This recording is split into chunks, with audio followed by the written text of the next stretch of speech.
What's up, family? Today we're talking about the power of being underestimated. Not many people see it as a power because it's negative, has that type of connotation. But when you change the perspective and see it as a bar at the very least, then you'll see that it works in your favor. Let's take that and apply the opposite to my life. Let's say everyone expected me to blow every single task out of the water. Everyone expected perfection of me. When I played basketball, let's say everyone expected me to hit every three. They expected me to start in every game. They expected me to come back every time we was down. They expected me to win a championship. All these expectations would have turned me into a loser because I didn't end up achieving them. I didn't end up doing it in the allotted time frame I had. By those standards, I would be a loser. So when you're underestimated, good.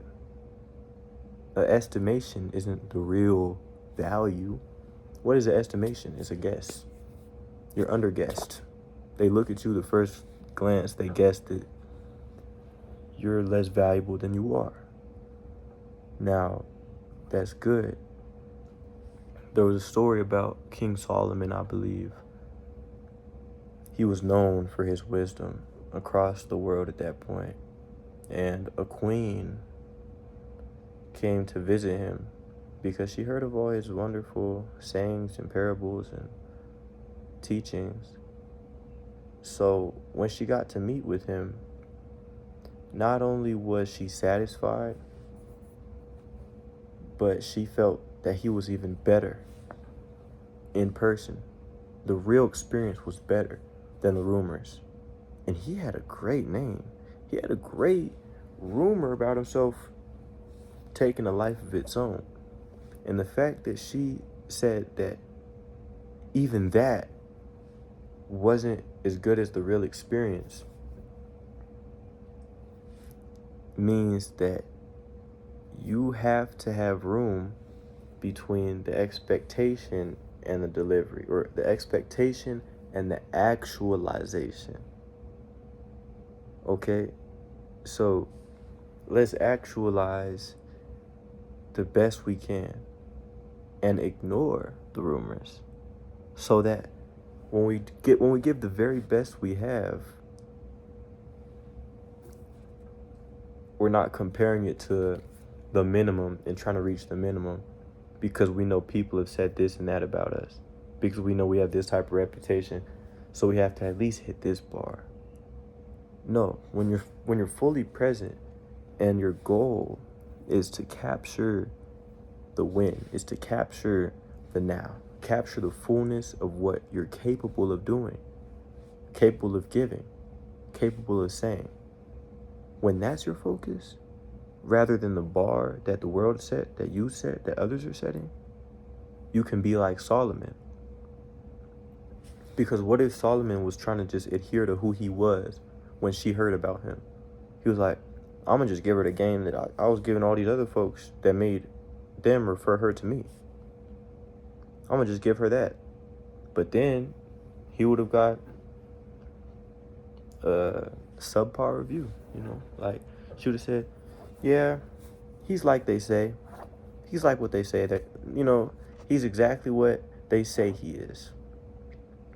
I guess that can be a compliment, but ain't it better for the queen to tell you that you went beyond expectations and you really the wisest man in the world, and then gives you all these gifts and money and treats that you ain't asked for, you ain't really cared for, but that's the value you bring. Okay, I don't want to get lost in this message because I'm very good at spouting and forgetting where my origin was. So why being underestimated is powerful. To bring this full circle, it gives you room to surprise people.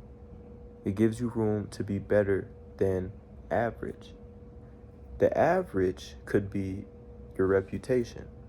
Even if you're better than average, your personal average is your reputation.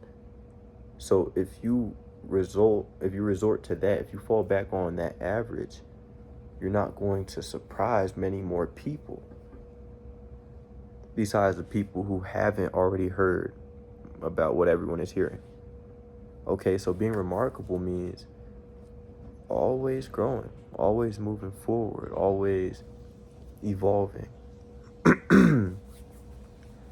Being underestimated is very near and dear to me. You know, you're probably thinking of an underdog that you like. Kobe Bryant. There was some point where he was the least likely to win certain things, to make it to certain places. And people were constantly saying that. You know, you wanna say hi? I'm recording a YouTube video. This is Leah, guys. So yeah, Kobe Bryant wasn't always the champion pick. He was the underdog at one point. And being the underdog gave him motivation. It gave him a fire. He had an obsession with chasing Michael Jordan, to be better than Michael Jordan. And what gave him that fire is the fact that he's not Michael Jordan. He hasn't achieved that success. He's not as respected as him yet.